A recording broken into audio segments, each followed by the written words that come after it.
Hello, my name is Iram Parveen Bilal and I'm a writer-director from Pakistan, and I'm here at the festival with my film Wakhri, One of a Kind, in competition. Tell me a bit about the incident that kickstarted this movie. Let's say, how did you experience it when it happened? Absolutely. Pakistan's biggest social media influencer, who actually rose to stardom really fast, and this was before Instagram, so this was YouTube, and it was harder, I think, to get viral, was this woman by the name of Kandil Baloch. And I learned of her 2 weeks before she was killed. It was an ironic honor killing because her family knew what she was doing. They were being financed by her. But I think that the pressure of social media trolling and the perception by her brother, not that I'm trying to justify anything he did, but it seems like that is what drove, So it felt more like actually not just him, but the society was part of this incident.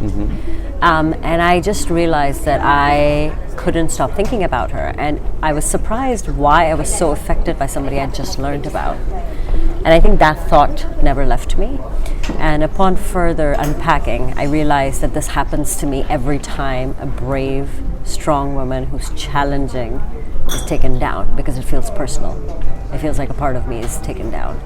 And so that was when I really felt that we had to make this film. But I was clear from the beginning I didn't want it to be a true life story, because I didn't want to glorify the honor killing on screen. So it was fictionalized, it gave me fictional license, it made it bigger than it was supposed to be, and then we ended up giving a tribute to her, which I think has created more actually awareness of her, because the film is not a super sad, tragic film. So more people are watching it, but then there's a tribute, so they know who it's about. Because the goal is maximum eyeballs, maximum number of people watching it. And in general, would you say that Pakistan is patriarchic society, or very much, or 100%? 100%. I think most of the world is patriarchal, but yes, Pakistan is very patriarchal. There's no two ways about it. And so, did you feel like danger when you were shooting this film, like considering its subject? And no, because it's my home. A lot of these countries are countries of contradiction. The people are lovely. So just because it's a patriarchy doesn't mean like every single man is trying to like squash down every single woman. And so my crew is amazing. My cast is amazing, and it was a very independent film. So it was completely done, on its own, under the radar, in an indie way. So no, because I frequent the country. My family is still there, so I'm fairly comfortable. And I just read yesterday that you got approval to screen in Pakistan. Inshallah, yeah. Are you happy? Very happy, because this film is made for Pakistanis first and foremost, and then the rest of the world. And you will not need to cut anything. It will be very minor cuts. Very minor. So yeah. Okay. And tell me a bit about the casting. How did it work for the film? So we found our lead through my casting director, Sana Jaffrey. The entire film was cast by Sana Jaffrey and Shahzad Ghayas Sheikh.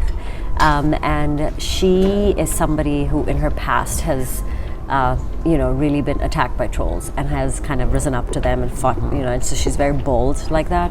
And I found her on Instagram on my own, by the way, first. And her profile was being pushed to me, and I called my casting director, and she said, "This is crazy, because 10 minutes ago I started a document and her name was the first document, on the document." I said, "What?"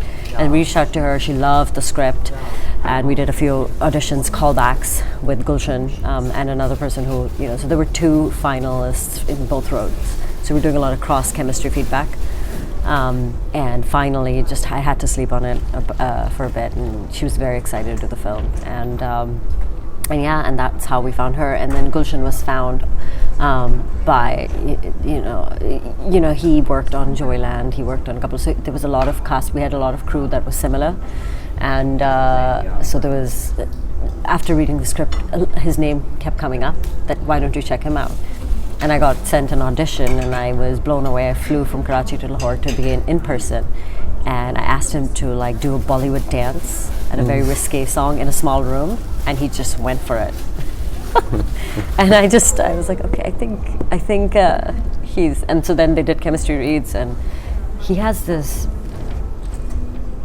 very natural understatedness sometimes, despite the camera loves him.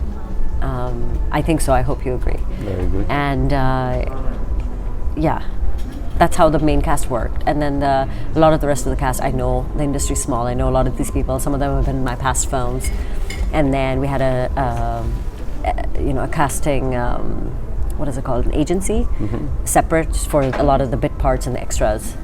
But my ADs and that the team, they did so much work with the extras, casting, because you can see that a lot of the scenes are just full. And there's so many bit parts, the viral influencers. Some of them are actual influencers, some of them are recreations of other viral influencers. So it was particular, the look, like the guy, the chai stall, he's inspired by a famous chai wala that became viral. The woman who's cursing the old woman on the street when, she's also like a very viral, we took an actual real life influencer to recreate this other, old grandma. So we just did a lot of things to get the social media aspect of it alive in the film. We have real transgender alliance of Pakistan. The president of that is in the opening sequence. One of the lead organizers of the Women's March in Pakistan is in the opening sequence. So we took their blessings and endorsements, and they're in the film as themselves. And then there are other people who are recreating other iconic. So it's a bit of a tribute to pop culture, to activism, to the story itself. So in that way, it's really a film for Pakistan, because the nuances and the references are really going to be understood on a certain deep level by Pakistanis. And then the songs are like from some of the biggest names in Pakistan who gave lyrics and words to the film. So. Okay. And Gucci repeatedly tells the protagonist, be more sexy, be more sexy. Do you feel that sex is like the biggest part of show business right now? Because I think even your movie, like your protagonists are very sexy, both of them. They are. Yeah. So cinema thrives on the visuals of the people. So there's a certain level of charm that comes when you're looking for casting. But also, I think in this particular film, the idea that women have to be sexy is also another problem with the patriarchy, the obsession with looks. So what she's doing is it's subversive activism. She's saying, okay, fine, I will be sexy, I'll be in your face sexy, but listen to me. Get that out of your system and then listen to me. So I think that is why she particularly is. And then Gucci's character, because of his struggle of identity, really wants to kind of lean into the feminine, which is why I think he overdresses and stuff. But they're both beautiful people in real life. How they look, so they're going to look great on screen. Okay. And this gang that appears in the film, that they are chasing homosexuals and whatnot, is that a real thing? Yes, that is actually inspired by real life. So one of the people who helped co-write the Urdu dialogues is Dr. Mehrab Moiz Awan, who has transitioned, one of the most publicly transitioned male to female. And this happened at a party he went. So it's a gang basically that targets trans. The Khwaja Sura community, which is the Pakistan's transgender community.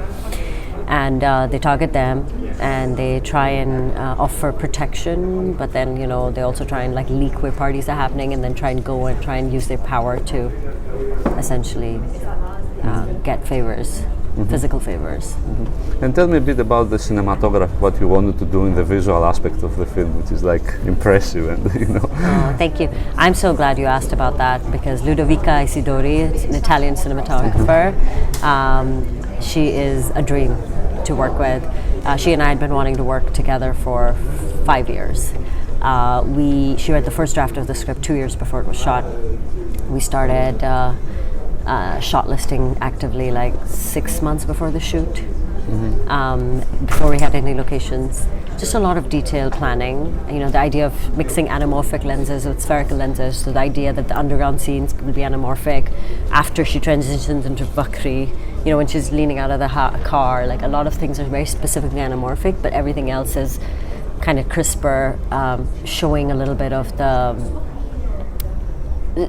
showing a little more sort of awareness of society and potential dangers lurking around the corner. So the colors, the production designer, I'd love to give a shout out to Kamal Kusad and her art director Faik Nadeem, above and beyond. I would just be on the roads, and I saw that clown guy in the opening, and I was like, I want this guy in the opening sequence, and it appeared. My entire team made it happen. So it was an exceptional team. But specifically, yes, the cinematography, I'm very proud of what Ludo did. First time shooting in Pakistan, and a small, petite, blonde, white woman with like an army of middle-aged or early, like young Pakistani men around her, and she was carrying like the camera. So it was very disruptive. Us being in these spaces, where we shot the recreated march, all these neighborhoods, us just by being there and filming there was a message, because I was female. All the HODs, most of the part, were female. The first AD was female. The DP was female. The production designer was female. So like these young kids would be watching us and just be like, so there's a small petite white woman like holding the camera and handheld, and all these guys would be like, are you sure the take's too long? She'd be like, back off. I can do it. Oh, really? So I think us just by being in the spaces where we were shooting what we were shooting was already a rebellion, even before watching the film. And tell me a bit, how is the Pakistani film industry, if there is an industry? How is it like being a director right now in Pakistan, let's say? I think the industry is struggling and has been, because there have been a lot of regimes that have tried to cancel the film industry over the course of the years. India just celebrated 100 years of uninterrupted cinema, and when we had partition from them, we were very strong because it was basically the same industry split, and it's just really squashed the industry, and we're still like trying very hard to revive. So it's a struggle, primarily because it starts from audience culture of cinema, which then goes into lack of investment by exhibitors in cinemas, which then goes to smaller cinemas, means fewer people investing because there's lack of recoupment, because these are still cinema-driven countries for film. This is not streamer, because all these big streamers don't have Pakistan like as a country. So it's completely, I think the attitude towards cinema starts from the masses and the public, and it's trickled back into the economics, which is that in order to make your money back in Pakistan, you can only make a film of a certain budget.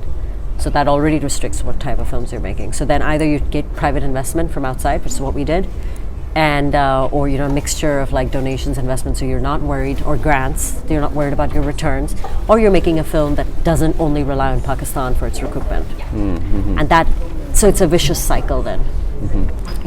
Because then you're not investing back into the country as much. And so at least for us, like the entire group, what was important for me was that so everyone was Pakistani on this team except the DP, the cinematographer, and that was important. My very first film, when people, Josh, which was done 12 years ago, people would bring a lot of foreign crew, and I went early and trained media students and said, no, we're going to have Pakistanis on it, because I wanted to give back. So it's been a struggle. I have a screenwriting lab that's in year 10 that I founded I have a screenwriting lab in year 10 that I founded for Pakistan, with the idea to like sort of give back. So we're all trying in our own ways to try and cobble it together, but no, it's not a thriving industry by any means. But did you have all this in your mind when you were shooting the movie, that you have to make it a specific way to make financial sense? No, not of course at all. not. Okay, good. All of that initially when raising money. Okay, all right. But no. Okay. And last question, I guess, future projects. What are you working on next?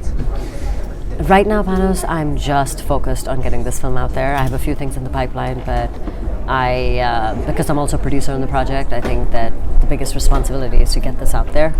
I do have a few things written in TV. I do have a very much smaller indie that I'm contemplating. So we'll see. We'll see.